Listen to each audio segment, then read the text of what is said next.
Hi, everybody, and welcome to another episode of BookGoodies author series of podcasts. My name is Deborah Carney, and I'm your host. And today I'm joined by guest Marlynn Jones. Hi, Marlynn. How are you? I'm good. How are you, Deborah? I'm doing really good, and I hear that Southern accent. Yes, ma'am. That's really nice. Marlynn, I'm really glad to have you on the show today. You have a really interesting book that you said you're getting ready to publish in about a month. And why don't you tell the folks what it's about? Okay.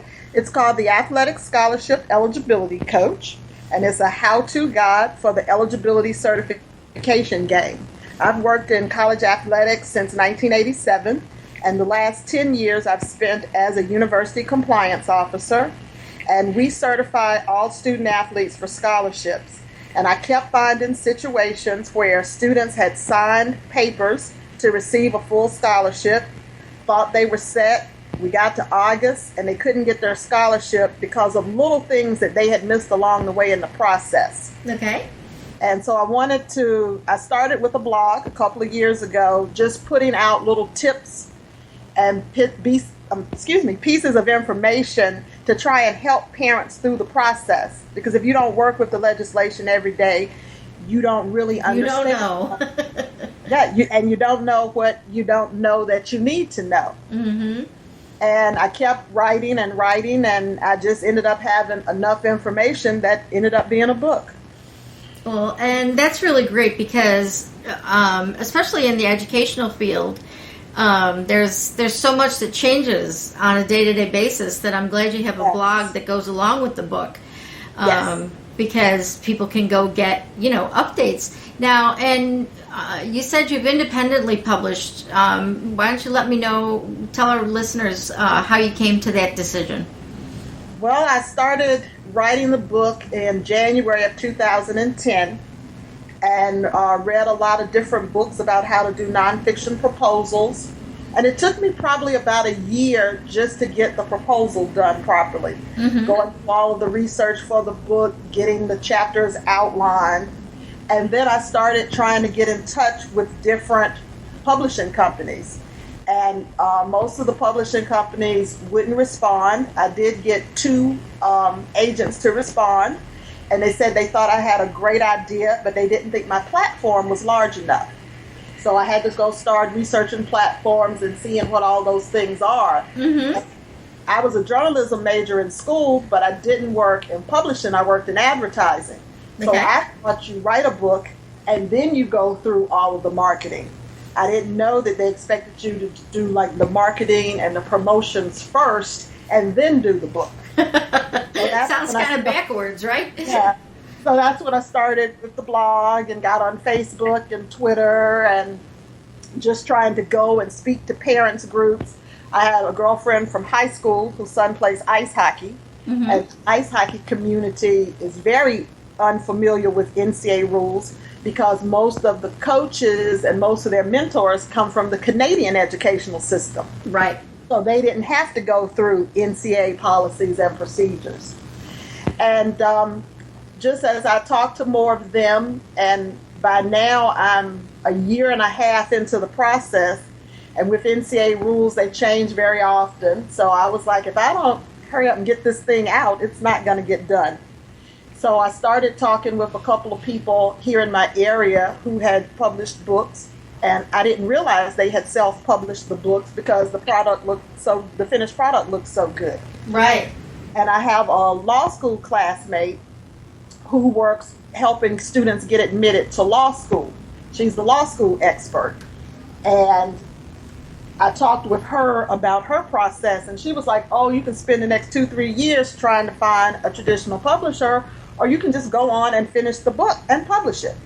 And you're like, really? And of course, I still was a little skeptical, but I also have a friend from high school. We were in the marching band together in high school. He's a librarian. And I spoke with him about how libraries go about purchasing and buying books. And he said basically they use the same catalogs, whether the book is self-published or published by a publishing company. And they want to look at your content. He did suggest I have an index because he said librarians are always looking for books that have an index in them. Yeah. So I went and added that to the process, and just finished the index this week, finished proofreading the index, and hopefully in the next 2 weeks I'll get the finished proof, the full book proof. That's awesome. And now where are you self-publishing through? iUniverse. Okay, cool. And are you going to have an ebook version of your book available? Yes, they're doing both the paperback and the ebook. Okay, because one of the things that your situation particularly is going to be appropriate for is that an ebook you can update like almost instantaneously. Like if you're published on Amazon, you can re-upload your ebook manuscript multiple times or any time that there's an update. Oh, that's great. Without having to go through and have to, go through the whole publishing process again. And I would talk to iUniverse about the fact that you may need to update, once every 6 months or once every year. Through Amazon's Create Space, they give you, I think there's a small charge if you need to replace your manuscript, but they both afford you, because they're not printed ahead of time, they're all, print on demand. Right. Make sure that you're able to make those changes, because you're going to be somebody that, you'll, like you said, the rules are changing all the time. So self-publishing is perfect for you because you need to be able to get it out in a timely manner, and you need to be able to update. Correct. So that's really cool. That's really awesome. Now, from the time that you figured out that you could self-publish, what's that timeline been like? How long has that been? That's been about a year and a half. I would say it was around last August when I sent in the first, what I thought was the final draft of the manuscript, which actually ended up being a first draft. And their editorial team went through it. They have a great editorial team at iUniverse. They go through, and where they are confused or they think the reader may be confused, they flag those areas. If they think some charts are out of place, or if they think something would flow better with a different chapter, they mark that. They also point to if you had some grammatical errors or punctuation issues.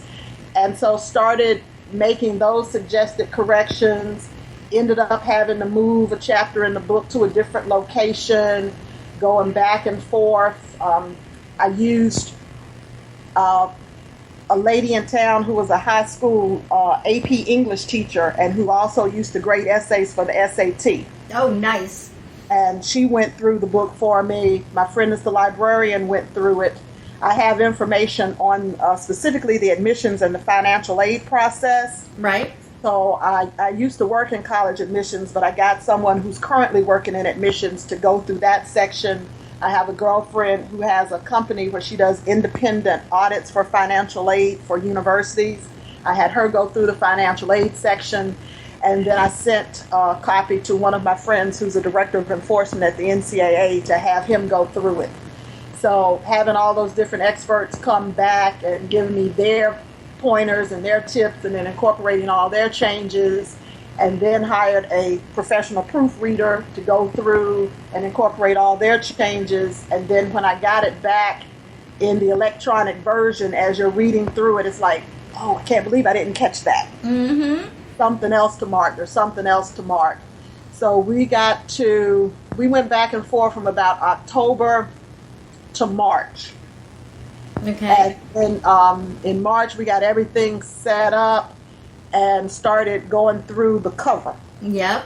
And getting the cover done, and what I originally thought would be a good cover, when you actually see the mock-up, it's like it's missing something. Mm-hmm. Add a few things and they didn't work, and we took those away and added some more. So that was about a month and a half process. So then we got to about May, and then they sent it out to the professional indexer. Okay. The professional indexer had it for about 3 weeks. I'm thinking I'm going to get back maybe a 5 or 6 page document, and I got back a 27-page index. Wow.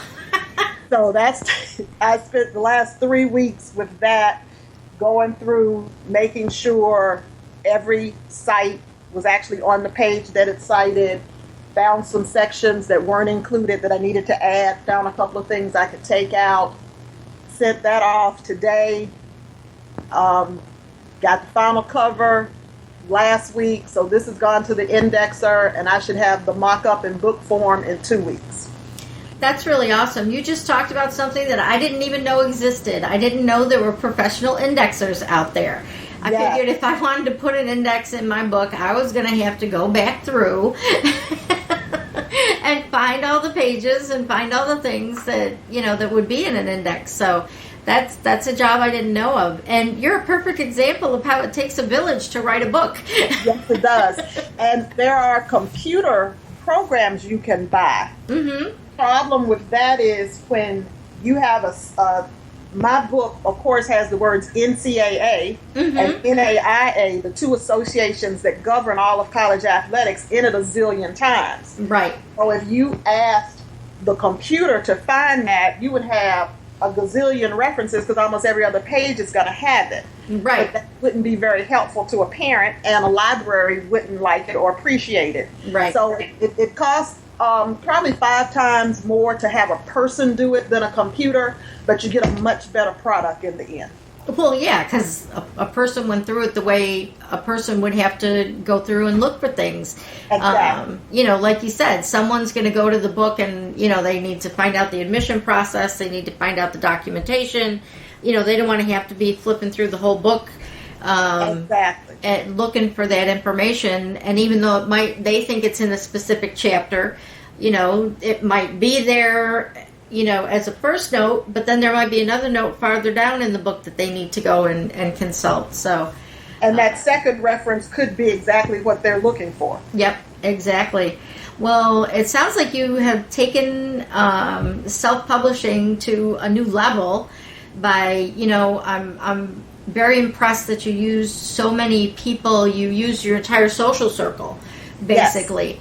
And took all of your experience, which some authors do, but some authors don't think about because they think, it's my book, I've got to do it, I can do everything, and, and then they put it out there, and then people like the ones you had look at it, go through and say, oh, well, this isn't accurate, so they just dismiss the whole book as being problematic, because if this information is wrong, then how can they trust the rest of your information? How do they trust the rest of it? And I guess I have 2 degrees in journalism, and I would see my dean's face as I was going through and editing, and say, I don't want the dean from UNC Chapel Hill calling me saying, what did you put out at our school? What in the world were you thinking? So there you go. It made me look through it yet again. And I have a 5-year-old, so I had to learn how to ask for help a while ago. I was one of those people who wanted to do everything yourself, but once you have kids, you learn to delegate. Yep, because you can't be the graphic artist and the author and the indexer and the complete researcher, even though your journalism background was awesome and probably assisted you greatly in the research phase of the book. You're still not a graphic artist. You don't know the correct elements, and you really don't have time to research all of that. Especially for a book that's as important as yours. Like, I don't want to say that nonfiction books are less important. However, your book is more timely, and it is very dependent upon current issues. And if you do say something wrong in it, not only is your Chapel Hill professor going to come yell at you, or the dean, people are going to just discount your book as being not credible. So delegating to the appropriate people, and then just recognizing them in the book is a perfect way to put together the type of book that you just did. And we're coming up upon a real crucial time in college athletics, because there are a lot of students who go to community colleges before they decide to come to a 4-year school and compete. And their admission and certification process is completely changing on August 1. Oh, no. And for students who are in the high school class of 2016, so those are your current students who are getting ready to go into the 9th grade, their certification process is going to be drastically different. Yeah. That's and there's no way around that. That's just the way real life is. And you're not only dealing with, the college process, you're also dealing with certification from, the government, what financial aid can they get there, and then what do they get from the school, and, you're going through where I can't even imagine the paperwork to try and get an athletic scholarship. It can be incredible, and the real problem is a lot of the parents depend on the guidance counselors to do everything, or the high school coach.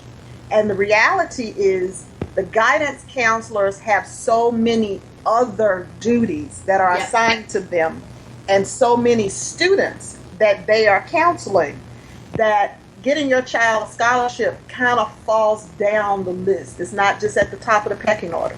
Yep.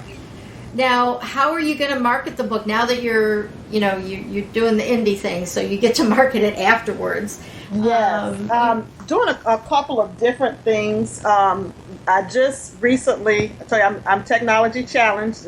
You're my first Skype call. And I just learned about these blog tours. Yes. Where you can go on a tour to different blogs. So I'm going to try, I'm working with one of my college students, and try and set up a blog tour on the high school recruiting blog sites. Oh, that's awesome. One of the other things that I've been looking to do is in college, I work in college athletics full time as a compliance officer, and we rely a lot on sponsorships to fund athletic programs. And so I'm looking to try and get some sponsorships from some of the professional athletes who are in our area, or those that went to schools in our area, to try and get them to purchase books to donate to their high school. That's another really great idea. Get them to give the books to their high school. The high school can put some of them in the library so that students who can't afford a book can check it out. Mm-hmm. Give some of them to the guidance counselors so that they can at least have a resource available if they need to check on something, and give some to the high school coaches. That's you have. Also, go ahead. Sorry. You have all the greatest. You have all the greatest connections. This is like the perfect marketing platform. So keep going.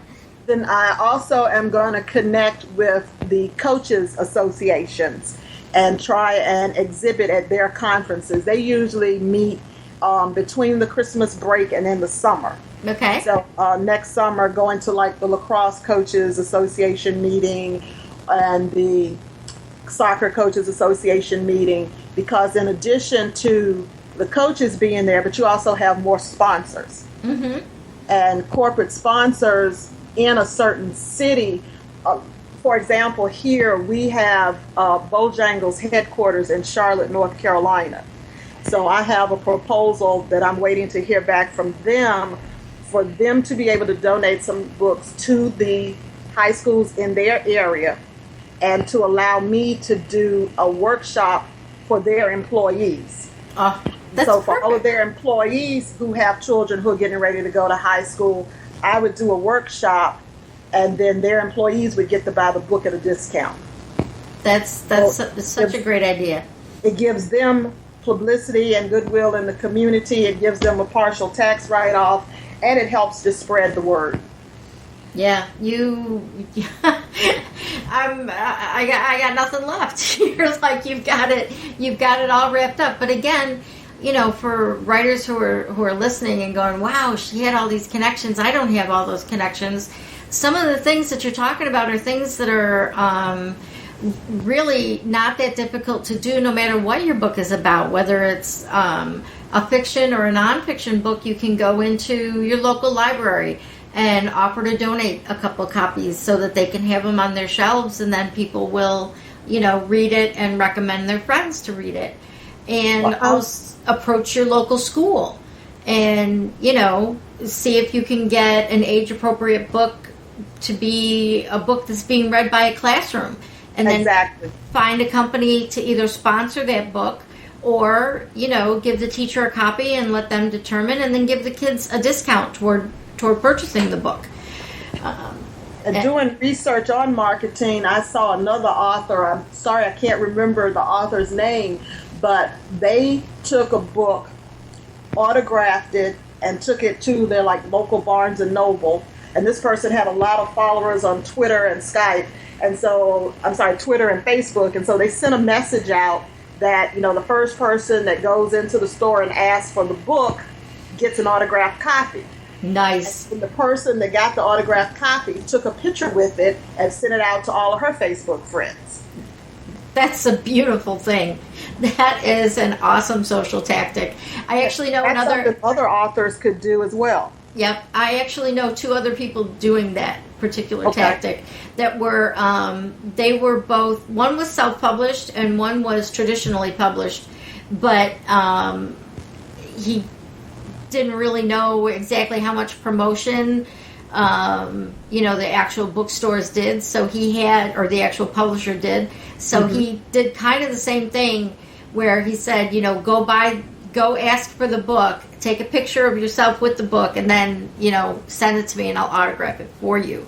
So you're going to do it the other way around the other author did it the other way around where, here's an autographed copy, come get it and tell all your friends. And, oh, by the way, here's where you buy it yourself.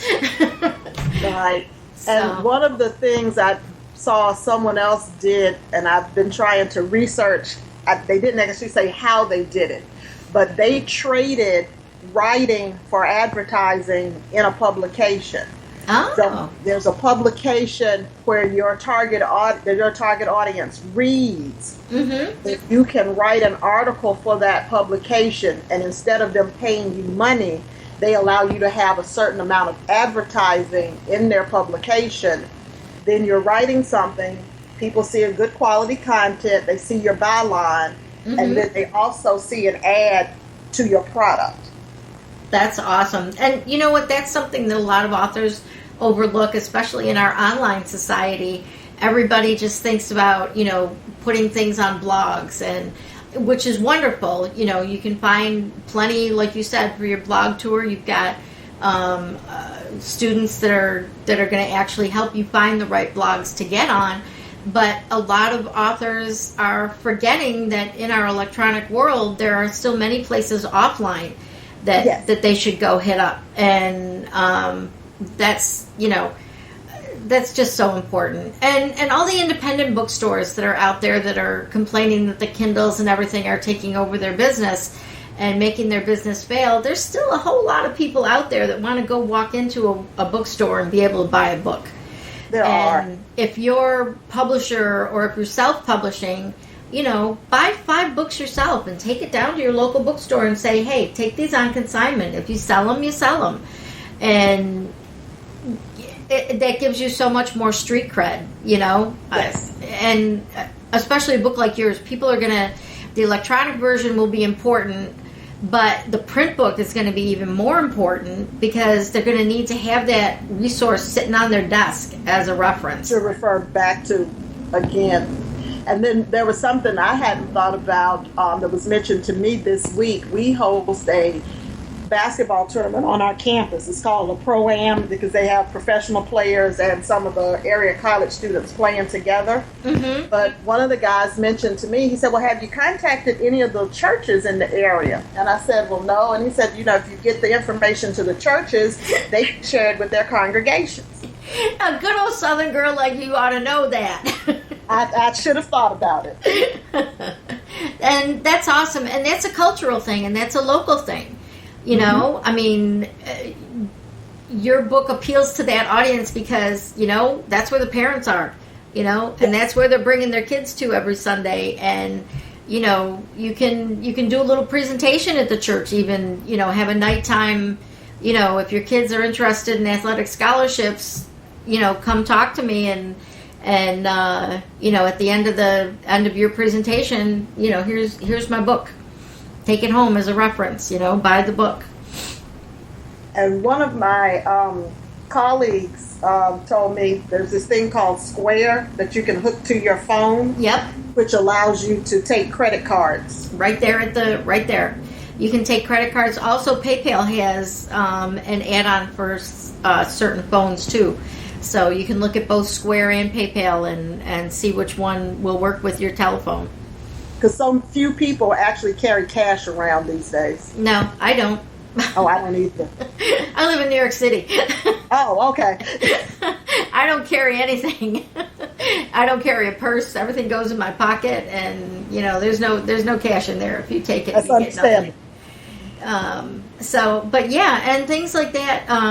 Again, technology moving forward, making it easier for the independently published author to be able to do live presentations and still sell your book and not have to ask people for cash, or God forbid they write a check. Oh God, yeah.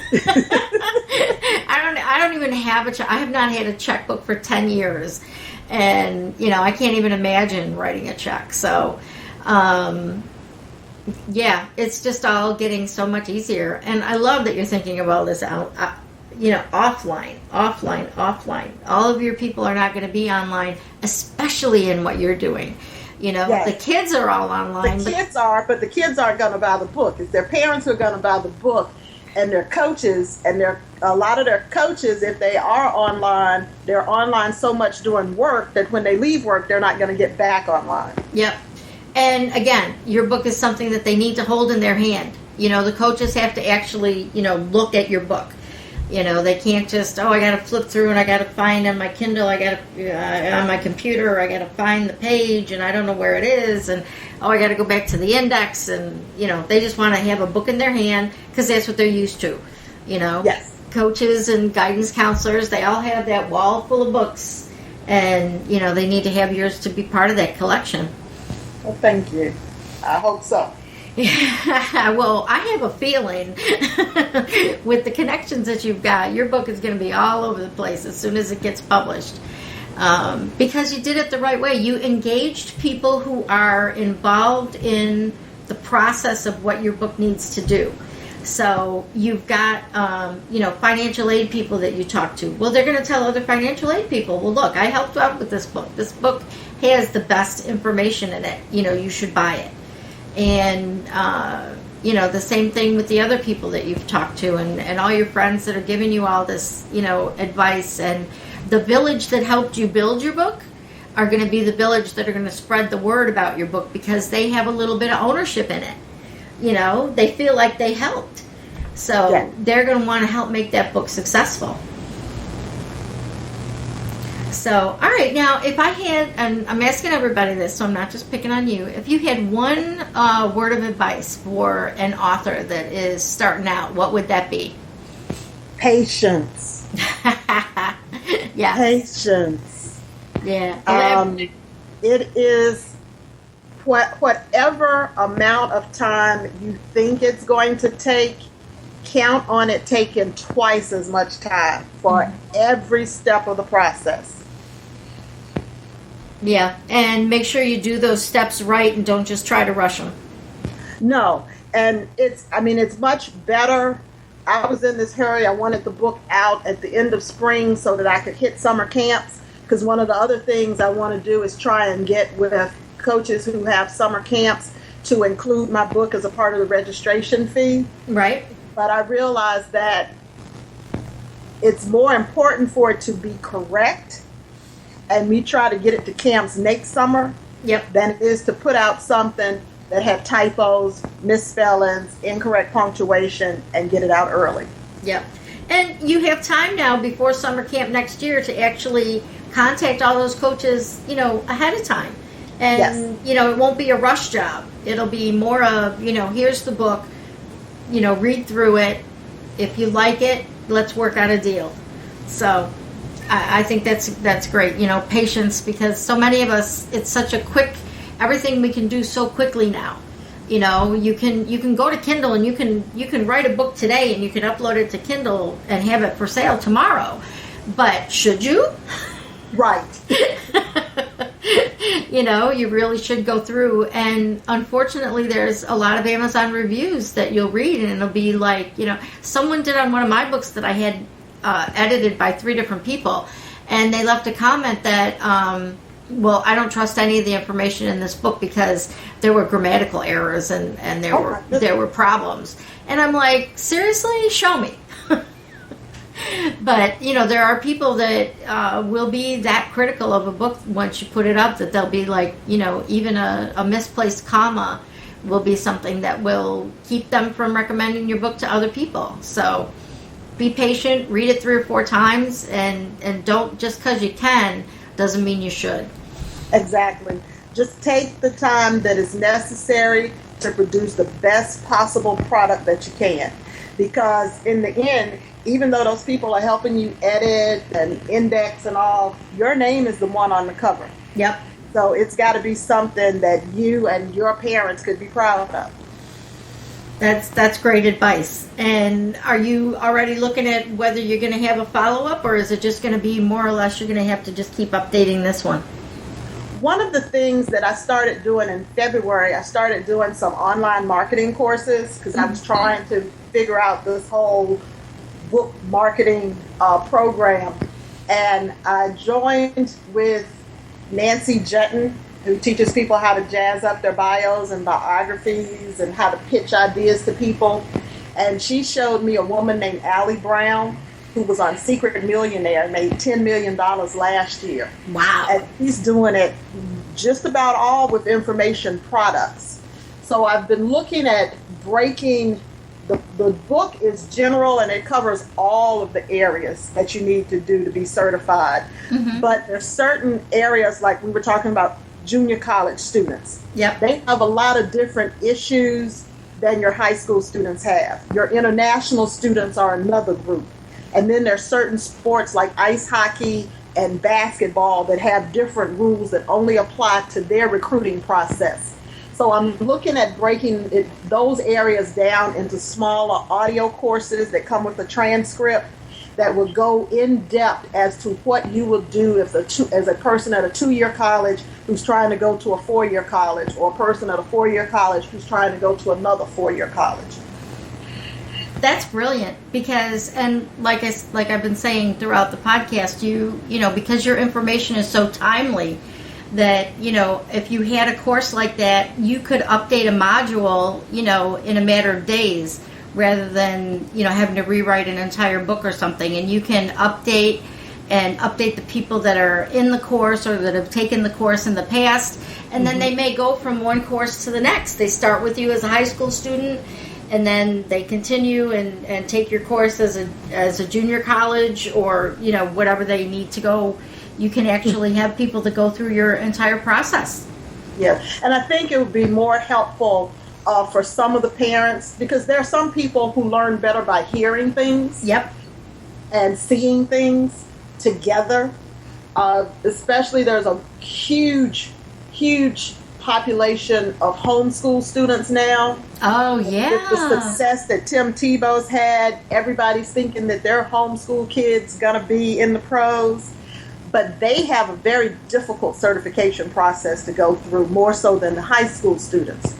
But they may not really need all of the other information that's in the book.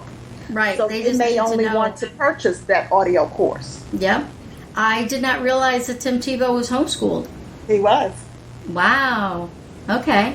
And you'd think you would know everything there is to know about Tim Tebow, especially since I live in New York City. He's taken over. He's taken over.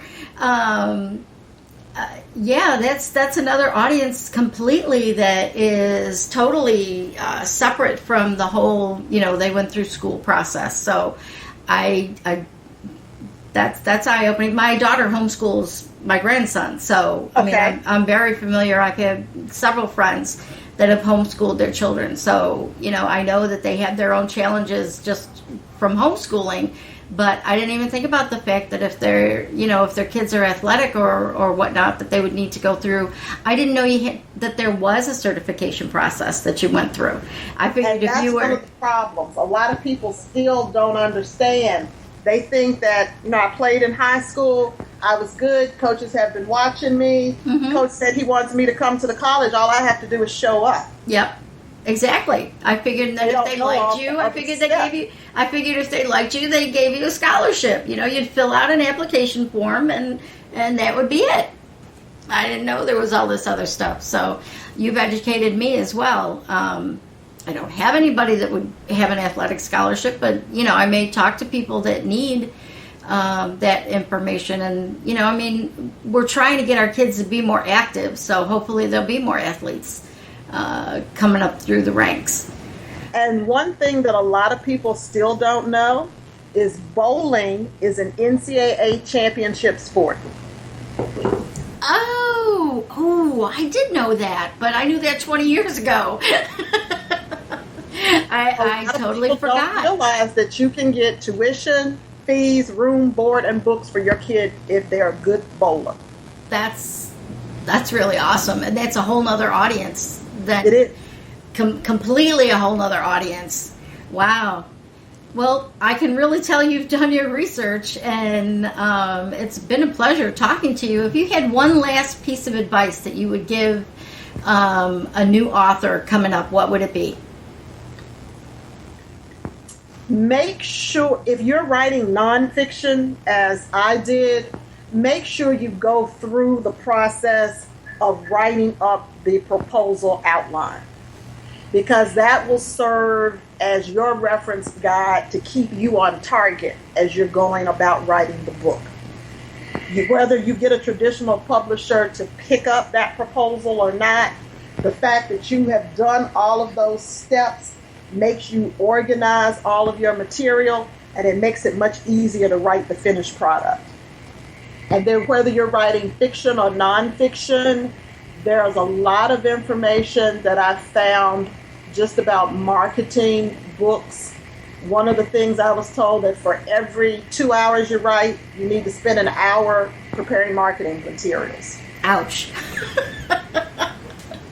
That hurts. So you can't just write all day. You have to be thinking about the marketing process as you're writing. As you think about who you're writing the book to, you also have to think about, well, what do they read, and where do they shop, and what do they buy, and how can I reach them in ways other than just Facebook and Twitter, because a lot of your people aren't going to be on Facebook and Twitter.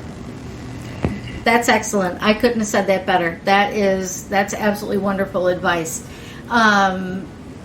Marlynn, this has been a joy to talk to you, and I hope to do a follow-up with you after your book is released and hear about all the great places that you've gotten, to all the great sponsors you've gotten, and all the good work you've done. This is one of those books that is something that I think you can really have a snowball effect with. And I look forward to seeing what you build as information products as well to go along with it.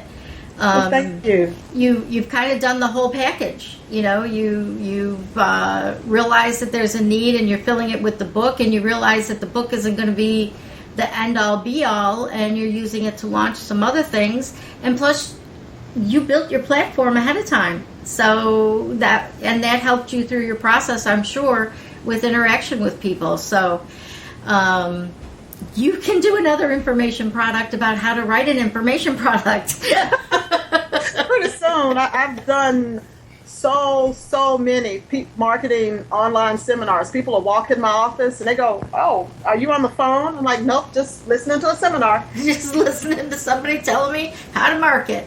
I just listen to them all day.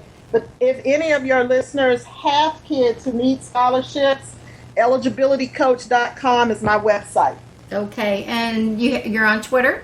I'm on Twitter, Eligibility Coach without the last H, and Facebook is Eligibility Coach. All right, beautiful. That's nice and easy. A lot of our listeners are listening on iTunes, and they may not see the show notes, so what you just did was perfect so that they can find you. Also, anyone out there who's listening, you can go to BookGoodies.com. Look for Marlynn Jones and look for the show notes for this podcast, and we'll have all the links up there as well. And we'll keep you posted on what she's up to. And also, you can follow BookGoodies on Twitter, twitter.com/BookGoodies, and also Facebook is facebook.com/BookGoodies. And as always, we like to thank Geekcast.fm for hosting all of our wonderful podcasts, and where you can go find other marketing and internet marketing podcasts. There's a tip for you. As always, we want to thank you for listening. Oh, and if you want to find me on the internet, you can go to twitter.com/Loxley, Loxly, or you can go to DeborahCarney.com and find out a little bit more about me and the stuff that I'm publishing. So thanks, everybody. Be sure to go to BookGoodies.com, tell us about your books, and offer to be a guest if you would like. And everybody get writing and have a great day. Thanks for listening.